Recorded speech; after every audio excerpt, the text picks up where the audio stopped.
صلی اللہ علیہ وسلم صلاۃ و سلام علیک یا رسول اللہ. یہ بہت امپورٹنٹ چیز ہے، اسی کو سننا ہے، اسی کو یاد کرنا ہے، ریکارڈ کرنا ہے اور کل صبح لوگوں کو بتانا ہے. اہل علم کی توجہ چاہوں گا، یہ سب سے امپورٹنٹ چیزیں عرض کر رہا ہوں. آج سے 1000 سال پہلے عرب کی سرزمین میں بہت بڑے عالم دین ہوئے جو شافعی تھے. امام صبونی ان کا نام ہے رحمت اللہ علیہ، اور امام تقی الدین سبکی نے طبقات شوافیہ میں ان کو شیخ الاسلام لکھا ہے. ان کی ایک کتاب ہے عربی زبان میں عقیدۃ السلف، اسلاف کے عقیدے، یعنی جو اسلام کے شروع کے 300 سال کے بزرگ ہیں ان کے عقیدے. اس میں وہ لکھتے ہیں باب زیارت قبور النبی صلی اللہ علیہ وآلہ وسلم، حضور کی قبر مبارک پر جانے کے متعلق وہ باب باندھ کے لکھتے ہیں. کہاں پر جانے کے متعلق؟ قبر شریف کے متعلق، روضہ مبارک کے. ہم تو جاتے ہیں، ہمارا تو عقیدہ ہے. امام دارقطنی نے اپنے سنن میں نقل فرمایا، آقا علیہ السلام نے فرمایا من زار قبری وجبت لہ شفاعتی. امام بزار نے اس کو صحیح کہا ہے. اب ان لوگوں نے اس کتاب کو پڑھا، یہ آج کے بزرگ نہیں ہیں، 432 ہجری میں انتقال ہوا ہے. تب یہ لوگ بڑے پریشان ہو گئے، یار یہ عقیدہ کہ حضور کے قبر مبارک پر جانا چاہیے، یہ کوئی آج کا عقیدہ نہیں ہے، یہ تو اتنا پرانا ہے. اب جو سچا مسلمان ہوتا ہے جب اس کو اپنی غلطی کا احساس ہوتا ہے تو وہ رجوع کر لیتا ہے. رجوع کرنے سے کوئی چھوٹا نہیں ہو جاتا. ان لوگوں نے اس کتاب کو دیکھا تو بڑے پریشان. تو ان لوگوں نے کیا کیا سنیے، آپ کی نیند اڑ جائے گی. اس کتاب کو ہو بہو اپنے پبلشنگ ہاؤس دارالسلام سے چھاپ دیا. پوری ہو بہو پوری کتاب. اصل عبارت تھی وزارت قبور النبی صلی اللہ علیہ وسلم، لفظ قبر کو نکال کر وہاں مسجد کر دیا. وزارت مسجد النبی صلی اللہ علیہ وسلم. اور پوری کتاب بازار میں گھوم رہی ہے. لیکن چور کتنا بھی چالاک ہو جائے پولیس پکڑ لیتی ہے. ہم اہل سنت و جماعت پولیس ہیں. ہمارے پاس اس کتاب کا پرانا نسخہ تھا، ہم نے اس کی فوٹو کھینچی، اس کے بغل میں محرف جو جعلی نسخہ ہے اس کی فوٹو کھینچی، دونوں کو اگل بغل میں چھاپ دیا. اب ہم ان سے پوچھتے ہیں یہ گول مال کیا کر رہے ہیں؟ قرآن مجید میں بہت سارے حافظ صاحب لوگ بیٹھے ہیں، پوچھئے اللہ تبارک و تعالی نے 5-6 مقام پر فرمایا کہ کتابوں میں ہیر پھیر کرنا یہودیوں اور نصرانیوں کا کام ہے. دوسری مثال سن لیں، بس میں ختم کر رہا ہوں. آپ سب نے جامع ترمذی پڑھی ہوگی. جامع ترمذی میں ایک باب ہے، باب فضائل قرآن. اس کے تحت ایک اور باب ہے، باب فضائل سورہ ملک. اس میں امام ترمذی رحمت اللہ علیہ حدیث نقل فرماتے ہیں کہ ایک صحابی رات کو جا رہے تھے، اندھیرا بہت تھا، تو غلطی سے انہوں نے قبر کے اوپر ٹینٹ لگایا. ٹینٹ سمجھتے ہیں؟ خیمہ. اور وہاں بیٹھ گئے، اور جیسے ہی بیٹھے قبر سے سورہ ملک کی تلاوت کی آواز آنے لگی. جامع ترمذی حسن. وہ صحابی بھاگ کے حضور کی بارگاہ میں حاضر ہوئے. آقا علیہ السلام نے فرمایا یہ سورہ ملک کی فضیلت ہے، جو دنیا میں اس کو پڑھے گا وہ قبر میں اس کے کام آئے گی. اس سے کس کا عقیدہ ثابت ہو رہا ہے؟ اہل سنت کا، کہ اللہ کے نیک بندے قبر میں زندہ ہوتے ہیں. انبیاء علیہ السلام کے متعلق مطلق حدیث ہے، قال رسول اللہ صلی اللہ علیہ وسلم الانبیاء احیاء فی قبورہم یصلون. یہ مطلق ہے، رواہ امام بہقی. دوسرے میں ان اللہ تعالی قد حرم علی الارض ان تقول ازجاد الانبیاء، اللہ نے زمین پر حرام کیا ہے کہ انبیاء کے جسم کو نقصان پہنچائے. اولیاء اللہ کے متعلق مطلق نہیں ہے، لیکن ہمارے علماء نے لکھا کہ جو خاص اولیاء اللہ ہوتے ہیں وہ بھی محفوظ ہیں، حدیث سے ثابت ہو گیا. تو اس سے اہل سنت کا عقیدہ ثابت ہو رہا ہے. تو ان لوگوں کو کرنا کیا چاہیے تھا؟ رجوع کر لیتے. لیکن کیا کیا سنیے، آپ کی نیند اڑ جائے گی. جب اس حدیث شریف کا ترجمہ لکھا، کیونکہ عربی تو پڑھتے نہیں ہیں یہ لوگ، تو ترجمے میں لکھتے ہیں رات بہت تھی، ایک صحابی جا رہے تھے، غلطی سے انہوں نے قبر کے اوپر ٹینٹ خیمہ لگایا، اور وہ صحابی وہاں بیٹھ کے سورہ ملک پڑھنے لگے. اب جامع ترمذی کوئی انوکھی کتاب نہیں ہے، آرام سے مل جاتی ہے. ہم نے اس کی فوٹو چھاپی، ان کے جعلی نسخے کی فوٹو چھاپی. یہ ان کی چوری نمبر 2 ہے. چوری نمبر 3 بھی سن لیں، ختم ہو رہی ہے تقریر. امام ابن حجر عسقلانی رحمت اللہ علیہ کے شاگرد گزرے ہیں امام سخاوی رحمت اللہ علیہ. ان کی ایک کتاب ہے القول البدی درود شریف کی فضیلت کے اوپر لکھتے ہیں اگر کوئی مسلمان اپنے گھر میں داخل ہو اور کوئی موجود نہ ہو تو السلام علیکہ یا رسول اللہ کہے کہ حضور کی روح پاک ہر مومن کے گھر میں موجود ہوتی ہے۔ اس سے بھی ہمارا عقیدہ ثابت ہو رہا ہے۔ کیا کیا ان لوگوں نے؟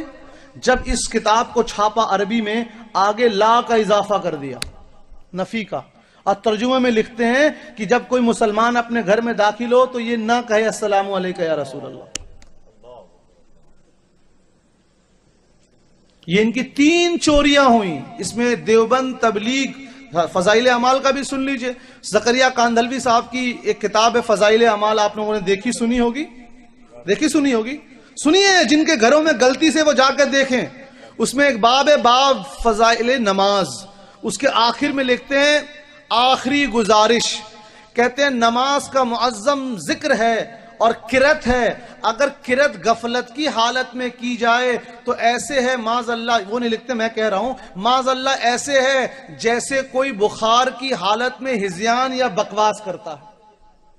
کہنے کا مطلب معاذ اللہ، اگر آپ نماز پڑھ رہے ہیں اور قرآن شریف کی تلاوت کر رہے ہیں اور آپ کی توجہ اٹینشن نہیں ہے، سچ بتائیے ہم لوگ کی نہیں رہتی، ہم کوشش کرتے ہیں، کہتے ہیں وہ تلاوت نہیں کہلائے گی، وہ ہذیان اور بکواس کہلائے گی۔ ہم نے پوری عبارت نقل کی اور دیوبند کے مدرسے میں استفتاء کر دیا پورا، کہ ایک صاحب نے ایسا ایسا اپنی کتاب میں لکھا ہے، بتایا نہیں کہ آپ ہی کے مولوی صاحب ہیں۔ جواب آیا ایسا شخص بددین ہے، اس سے دور ہو جاؤ، اس کے پیچھے نماز مت پڑھو۔ جب جواب آ گیا تو ہم نے کتاب بھیجی ان لوگوں کو۔ اب کیا کریں، میاں کی جوتی میاں کا سر۔ اگلا نسخہ چھاپا فضائل اعمال کا، لفظ ہذیان نکال دیا کیونکہ اسی پہ گرفت ہوئی تھی۔ اس طرح ان کی جتنی چوری ہے، یہ آج نہیں، آج سے 8 سال پہلے میری کتاب تحریفات نام سے چھپ چکی ہے، اردو میں تحریفات نام سے اور انگریزی میں فیبریکیشن نام سے، جو خرید نہیں سکتے انٹرنیٹ سے ڈاؤن لوڈ کر سکتے ہیں، جہاں کے ان کے سب جعلی کارناموں کے فوٹو کھینچ کے ہم نے چھاپ دیا ہے۔ یہ کیوں بدل رہے ہیں کتابوں کو، یہ میرا سوال ہے اور تقریر ختم۔ یہ کتاب کو کیوں بدل رہے ہیں؟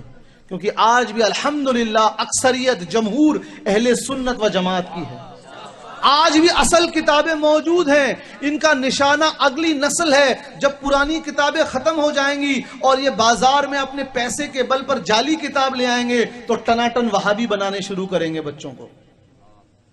اسی لیے دوستو، کتابوں سے دوستی کیجئے۔ اپنا موبائل بل 300 روپے لیتے ہیں آپ لوگ، انٹرنیٹ کا بل 600 روپے ہوتا ہے، اور کہوں گا سنی میگزین خریدیے تو حضرت پیسہ نہیں ہے۔ مدرسے کے لیے تعاون کیجئے تو جیب سے 10 روپے کا وہ نوٹ نکلتا ہے جو بازار میں چلتا نہیں ہے۔ تو پیسے سے محبت مت کیجئے، اپنے بچوں کو علماء اہل سنت کے پاس بھیجئے۔ وقت، میں نے آج شام کی نشست میں بھی کہا، بخاری شریف کی حدیث آقا علیہ السلام نے فرمایا اللہ کی 2 نعمتیں ہیں جس کا لوگ اکثر فائدہ نہیں اٹھاتے، خالی وقت اور اچھی صحت۔ اپنے بچوں کو آپ بھیجئے، اور ایسا نہیں ہے کہ آپ دینی تعلیم لیں گے تو عصری تعلیم نہیں لے سکتے، یہ صرف آپ کے ذہن کی خلش ہے۔ میں الحمدللہ بنا فخر کے ڈبل پی ایچ ڈی ہوں، میں پیشے سے engineer, B tech M tech P H D engineering ہوں، B A M A P H D Islamic studies ہوں، اور میں نے دینی تعلیم بھی حاصل کی۔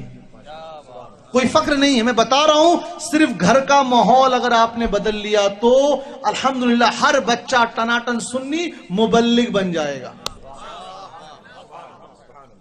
بس ایک آخری ڈکیتی بنا کر آپ سے اجازت چاہوں گا۔ نہیں، اس طرح میں نے بتایا نہیں، میں نے بہت کم بتایا، اس طرح ان کی 23 چیزیں چوری کتاب کی شکل میں ہے۔ علامہ عبد المبین نعمانی دامت برکاتہم قدسیہ نے اس کتاب کو آج کے زمانے کا زلزلہ کہا، علامہ ارشد کے بعد۔ اسی طرح میری 16 کتابیں مارکیٹ میں، سب غیر مقلدین کے رد میں، انہی کے فیلڈ کا میں ڈاکٹر ہوں۔ آیات متشابہات، تفویض، تعویض اور تعویل اور تشبیہ، یہی میری جو اسپیشلائزیشن ہے۔ امام اعظم اور علم حدیث، پاؤں پھیلا کر نماز پڑھنا کیسا، عورت اور مرد کی نماز میں فرق، تعویذ لٹکانا کیسا، یہ تمام چیزیں آپ انٹرنیٹ سے لے سکتے ہیں، کوئی پیسہ نہیں ہے، فری میں ڈاؤن لوڈ کر سکتے ہیں، اردو انگلش دونوں چیزوں میں ہے۔ ایک آخری ڈکیتی بتا کر اپنی بات ختم کروں گا، توجہ کیجیے۔ امام نسائی رحمت اللہ علیہ نے سنن میں ایک حدیث نقل کی جس کو غیر مقلدین کے اس زمانے کے مشہور مولوی ناصر الدین البانی نے صحیح کہا ہے۔ یہ میں شروع میں بتا رہا ہوں کیونکہ مناظرے میں اکثر کیا ہوتا ہے، یہ صحیح حدیث کو بھی ضعیف بول دیتے ہیں، اور ان سے پوچھے کیا آپ نے کبھی تقریب التہذیب اور تہذیب التہذیب اور میزان الاعتدال دیکھا ہے؟ حضرت نام ہی نہیں سنا، ہم نے نام نہیں سنا، بس ہم کو یہ بتایا گیا ہے جو حدیث سمجھ میں نہ آئے ضعیف بول کر علی گنج میں گھس جاؤ۔ اس لیے شروع بتا دو حدیث بالکل صحیح ہے۔ کیا ہے سنیے، امام نصیر رحمۃ اللہ علیہ نقل فرماتے ہیں آقا علیہ السلام 2 سجدوں کے بیچ میں رفع دین کرتے تھے۔ رفع دین سمجھتے نا، اپنے ہاتھ کو کان کی لو تک لے جانا۔ میں مرچنٹ نیوی میں تھا، پانی کے جہاز میں انجینئر تھا، 45 ملک گھوما ہوں میں، اور ہر قسم کے اہل حدیث دیکھے ہیں میں نے، بنا ٹوپی کے نماز پڑھنے والے، ہاف ٹی شرٹ میں نماز پڑھنے والے، داڑھی کھجا کر نماز پڑھنے والے۔ آج تک ایسا کوئی اہل حدیث نہیں دیکھا جو 2 سجدوں کے بیچ میں رفع دین کرتا ہو۔ تو ہم نے بول دیا بھائی آپ ہی کہتے ہیں کہ رفع دین فرض ہے، ہم تو نہیں کہتے، اب آپ بتائیے کہ آپ لوگ اس پہ عمل کیوں نہیں کرتے؟ ضعیف کہہ نہیں سکتے کہ ناصر الزبانی نے صحیح کہا ہے۔ سوچئے آپ کی نیند اڑ جائے گی، کتنی خیانت کر رہے ہیں۔ تو ان لوگوں نے اپنے ہیڈ کوارٹر، مکھیالے، مرکز خط لکھا اس سوال کو جاننے کے لیے۔ ان کا ہیڈ کوارٹر کہاں ہے ان کا؟ بولیے بھائی۔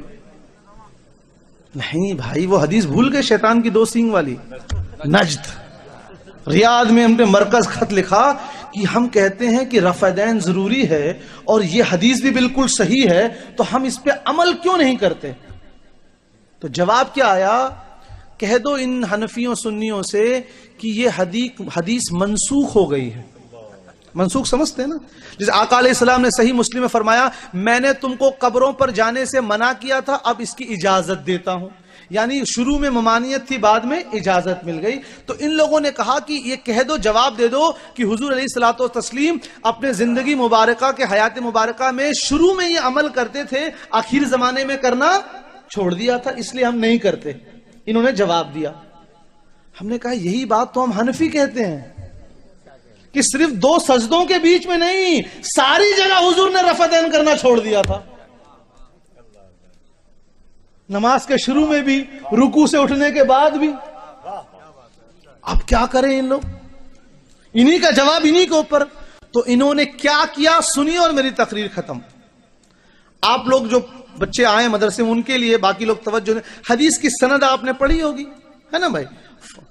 پہلے صحابی سے، دوسرے نے سنی، دوسرے سے تیسرے نے، تیسرے سے چوتھے نے، چوتھے سے پانچویں نے، لکھ کر اپنی کتاب میں لکھتی۔ تو حضور علیہ الصلوۃ والتسلیم اور جس حدیث شریف کو لکھا ان کے بیچ میں 5 لوگ ہو سکتے ہیں، 6 لوگ ہو سکتے ہیں، 7 لوگ ہو سکتے ہیں۔ اس کو حدیث کی سند کہتے ہیں، چین آف نریشن کہتے ہیں، اور جتنی چھوٹی سند ہوتی ہے اہل محدثین، اہل علم کے نزدیک اس کا اتنا اونچا مقام ہوتا ہے۔ تو اس حدیث اگر ان 5، 6، 7 لوگوں میں کسی کا حافظہ کمزور ہوگا تو کہیں گے اس سند میں فلاں راوی کا حافظہ کمزور تھا، اسی لیے اس کی سند ضعیف ہے۔ یا فلاں راوی جوانی میں تو قوت حافظہ اچھا تھا، بڑھاپے میں ان کا قوت حافظہ کمزور ہو گیا، اور انہوں نے جو حدیث روایت کی ہے وہ بڑھاپے میں کی ہے، لہٰذا یہ کمزور ہے۔ یا فلاں راوی جھوٹ بولتے تھے، یا ان کے مجاز میں اسٹیبلٹی نہیں تھی، بہت سے وجہ ہو سکتے ہیں، علم حدیث میں نہیں آئے تقریر کرنے۔ تو اگر کچھ بھی ایک کمی ہو جائے گی تو بولیں گے فلاں حدیث کا سند جو ہے وہ ضعیف ہے۔ اب ان لوگوں نے کیا کیا سنیے اور میری تقریر ختم۔ اس حدیث شریف کی سند میں ایک راوی تھے جن کا نام تھا شعیب، جو سقا راوی ہیں، اس لیے حدیث صحیح تھی۔ ناصر انہوں نے شعیب کو نکالا اور اپنی طرف سے سعید کا نام ڈال دیا، کیونکہ سعید ضعیف راوی۔ اب اگر آپ ان سے پوچھیں گے کہ آپ 2 سجدوں کے بیچ میں رفع دین کیوں نہیں کرتے، تو بولیں گے کیونکہ یہ حدیث ضعیف ہے۔